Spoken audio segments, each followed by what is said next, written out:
Primo Levi viewed the world through the eyes of a scientist. As a brilliant Italian chemist, his mind was trained to observe, analyze, and categorize reality. When he was deported to Auschwitz, he used those exact analytical skills to survive. He observed the camp's machinery, decoded its rules, and meticulously documented the horrors unfolding around him. Reflecting on his survival, Levi wrote the harrowing experience actually made him richer and more confident. Yet in 1987, 40 years after his liberation, he took his own life. Why did a man who successfully decoded and survived the deadliest extermination machine in human history ultimately succumb to despair decades later? We tell a very specific, comforting story about the Holocaust.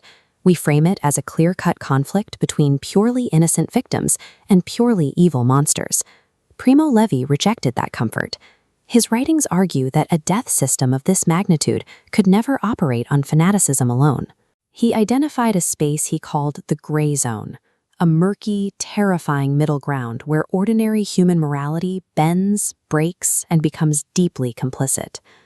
To understand what broke Primo Levi, we have to look past the extremes.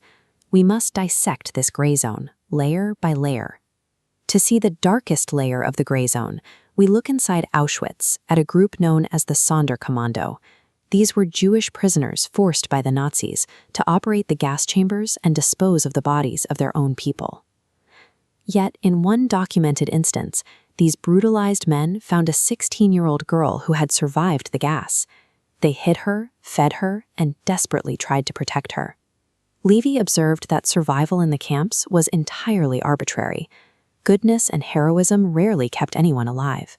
The truly moral, uncompromised people almost always died. Levi called them the drowned. The saved were those forced into deep, agonizing moral compromise. Inside the wire, morality was a liability. Survival required shedding pieces of your humanity. The gray zone extended far beyond the camp fences. It engulfed the ordinary German public. Years later, Levi received a letter from a polite German couple, identified as TH. They claimed they were secretly horrified by the Nazis, but insisted they had no choice but to stay silent to protect themselves. Levi offered a sharp, unyielding rebuttal. Hitler never hid his darkest intentions from the public. His plans were broadcast out in the open. Look at this 1930s Reichstag election ballot.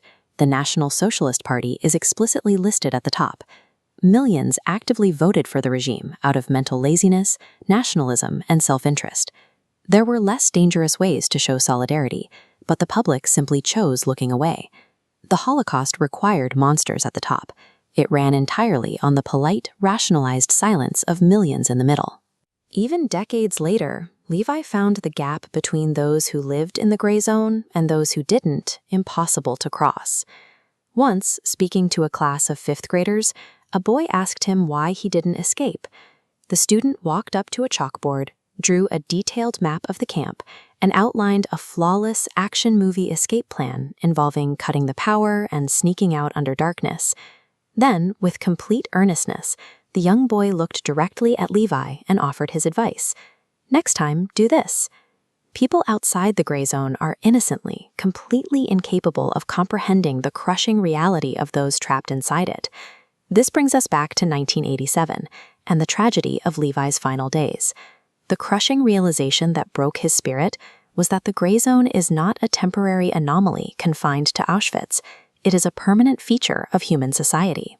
Reading endless letters of rationalization and excuse-making from former bystanders proved to him that the world was still filled with people comfortable in the gray. He carried the deep guilt of the saved. He was constantly tormented by his inability to cleanly separate the victims from the perpetrators, even within his own mind. Primo Levi survived the physical destruction of the camp. He could not survive a world that refused to acknowledge its own dark complicity. The physical machinery of the Holocaust was dismantled. The psychological mindset that allowed it to operate remains active today. We see it in the rise of xenophobia and in the everyday apathy that allows us to ignore suffering when it feels too complicated to solve. When the moral lines are eventually drawn in our own time, where in the gray zone will you be standing?